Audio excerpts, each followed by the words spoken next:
আমি কি জানতে পারি এই স্কুল থেকে একটা বাচ্চাকে কেন আপনার বাড়িতে কাজ করতে পাঠানো হয়েছে? First of all, who are you? আমাকে কোশ্চেন করার রাইটস আপনাকে কে দিয়েছে? আর সেকেন্ড কথা, আপনি কোনো পারমিশন ছাড়াই একজন প্রিন্সিপাল ম্যামের রুমে কি করে ঢুকলেন? আমি কে সেটা আপনি কিছুক্ষণ পরেই জানতে পারবেন। আপাতত আপনাকে যেটা জিজ্ঞেস করা হয়েছে সেটা অ্যান্সার দিন। আপনি কোন সাহসে একটা বাচ্চাকে আপনার বাড়িতে কাজ করতে পাঠিয়েছেন, তাও আবার আপনার বাড়ির পার্সোনাল কাজ করতে? এটা স্কুল, এখানে বাচ্চাদেরকে পাঠানো হয় পড়াশোনা শেখানোর জন্য।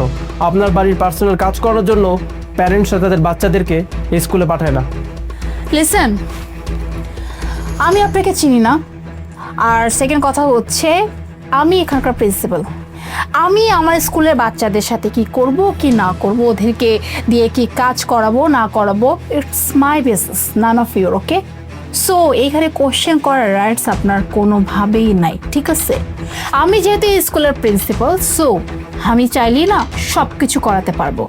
আমি চাইলে বাচ্চাদেরকে দিয়ে আমার বাড়ির কাজ করাতে পারবো, আমি চাইলে বাচ্চাদেরকে দিয়ে আমি আরও অনেক অনেক কাজ করাতে পারবো। ওকে?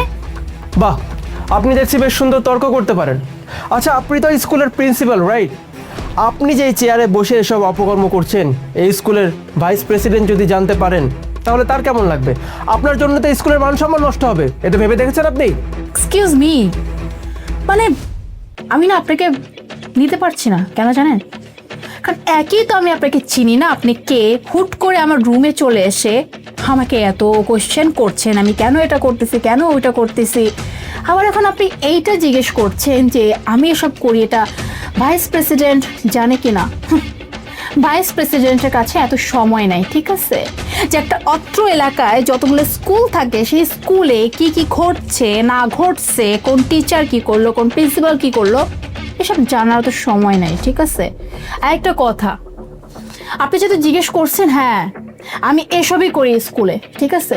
আরে এইসব বাচ্চা কাচ্চাদের স্কুলে দিয়ে যায় পড়াশোনা করার জন্য, এর জন্য তো আমি ওদেরকে দিয়ে যখন যেটা পারি সেটা কাজ করাই, এটা ওদের জন্য ভালো।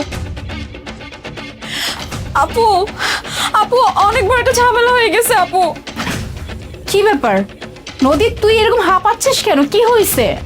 আপু ওই যে তুমি কতগুলো বাচ্চাকে পাঠাইছো না কাজ করার জন্য, ওইখান থেকে কিছু বাচ্চাকে আমি বলছিলাম আমাদের গার্ডেনটা পরিষ্কার করতে, ওইখানের মধ্যে থেকে একটা বাচ্চাকে সাপে কাটছে আপু।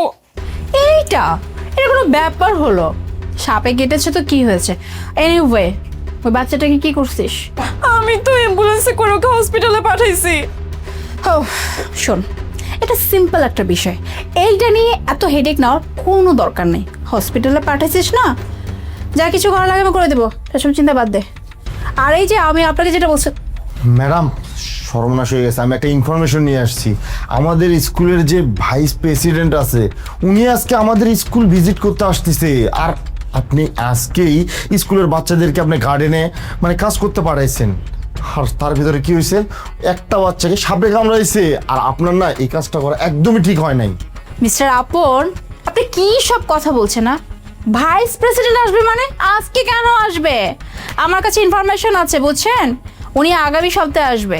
আর আগামী সপ্তাহে যখন আসবে আমি তো সব প্রিপারেশন ডান করে ফেলছি, যে বাচ্চাদেরকে আমি কিভাবে শ্রেণীকক্ষে রাখবো, টিচার দিয়ে ক্লাস নেবো, যাতে করে সব কিছু সেটেল ডাউন থাকে, কেউ যেন কিচ্ছু বুঝতে না পারে।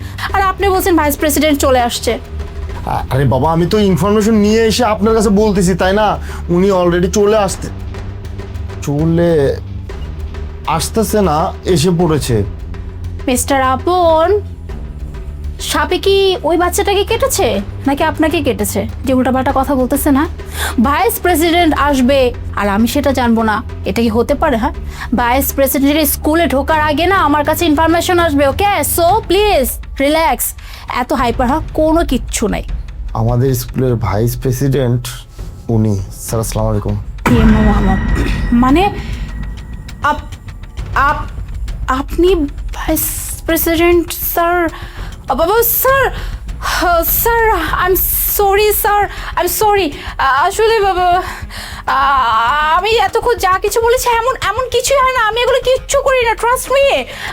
আমি আমার স্কুলের প্রত্যেকটা বাচ্চাকে অনেক ভালো করে টেক কেয়ার করে রাখি, ওদের পড়াশোনা কীভাবে হয় বা না হয় সব কিছু আমি নিজে তদারকি করি। স্যার প্লিজ আপনি আমাকে মিসআন্ডারস্ট্যান্ড করবেন না স্যার, প্লিজ। হ্যাঁ, এটা আপনি ঠিক বলেছেন, আমার এত জলদি এখানে আসার কথা ছিল না, কিন্তু এখন মনে হচ্ছে এখানে আমি জলদি এসে ভালোই করেছি, না হলে আপনাদের প্রত্যেকের এই আসল চেহারাটা আমি ধরতে পারতাম না। এগুলোই করেন আপনারা তাহলে? হ্যাঁ, এটা একটা স্কুল, এখানে বাচ্চাদেরকে সুশিক্ষায় শিক্ষিত করার দায়িত্ব গ্রহণ করা হয়, আর আপনারা ঠিকমতো বাচ্চাদেরকে পড়াশোনা তো করাচ্ছেনই না, উল্টো আপনার বাড়ির পার্সোনাল কাজকর্ম বাচ্চাদেরকে দিয়ে করাচ্ছেন না। তুমি আমাকে একটু বলো তো যে তোমাদেরকে দিয়ে কী সব কাজকর্ম করানো হয়? স্যার, এই ম্যাম আমাদের সব বাচ্চাদেরকে দিয়ে সব কাজ করায়। ওনার বাসার কাজ, স্কুলের সব কাজ, ঝাড়া মোছা সব কাজ আমাদেরকে দিয়ে করায়, এমনকি গার্ডেনের সব কাজও আমাদেরকে দিয়েই করায়। আর ম্যাম বলছে আমরা যদি ওনার কথা মতো কাজ না করি তাহলে আমাদের মার্ক কেটে রাখবে, আমাদেরকে উপরের ক্লাস উঠতে দিবে না। বুঝতে পেরেছি। কি সব তো তারা নিজের কানেই শুনলেন, তাহলে এগুলোই করেন? হ্যাঁ, আচ্ছা, আপনাদের কোনো অধিকার আছে বাচ্চাদেরকে দিয়ে আপনাদের পার্সোনাল কাজকর্ম করানোর? এইসব কাজকর্ম করার জন্য স্কুলে যেসব বাচ্চারা পড়ে তাদেরকে তাদের বাবা মাকে স্কুলে পাঠায় এইসব কাজকর্ম করার জন্য। এই যে আপনি আজকে যে বাচ্চাটাকে আপনার গার্ডেনে কাজ করতে পাঠালেন, সেই বাচ্চাটাকে তো সাপে কামড় দিল। আজকে যদি সেই বাচ্চাটার কিছু হয়ে যায়, এটার ক্ষতিপূরণ কে দিবে? এটার ক্ষতিপূরণ আপনি দিতে পারবেন? চুপ করে আছেন কেন? আমি আপনার সঙ্গে কথা বলছি, জবাব দেন। স্যার প্লিজ, স্যার আপনি আমাকে সাসপেন্ড করবেন না স্যার, এটা আপনার কাছে রিকোয়েস্ট থাকবে স্যার। আমি কথা দিচ্ছি আজকের পর থেকে আমার স্কুলে কোনো বাচ্চাকে দিয়ে আমি কোনো কাজ করাবো না, ওদের ঠিকমতো পড়াশোনা হচ্ছে না সব কিছু আমি দেখবো স্যার। কিন্তু স্যার প্লিজ আমাকে চেয়ার থেকে সরাবেন না। না না, এভাবে মাপ চাইলে তো হবে না। আপনি যে কাজটা করেছেন সেটা ক্ষমার অযোগ্য একটা অপরাধ। আপনার মতো এমন মানুষকে তো আমি ক্ষমা করতে পারি না। আপনি পেশায় একজন প্রিন্সিপাল, এই প্রিন্সিপাল নামটাকে আপনি কুলুষিত করেছেন, আর এত কিছুর পর তো আপনাকে আমি মাফ করতে পারবো না। আপনাকে আমি সাসপেন্ড করলাম, আর তার সঙ্গে আপনি যেন আর কোথাও চাকরি না পান, কোনো স্কুলে জব করতে না পারেন, সেই ব্যবস্থাটাও আমি করে দেবো। Just wait and watch. আপাতত আমার সামনে থেকে চলে যান।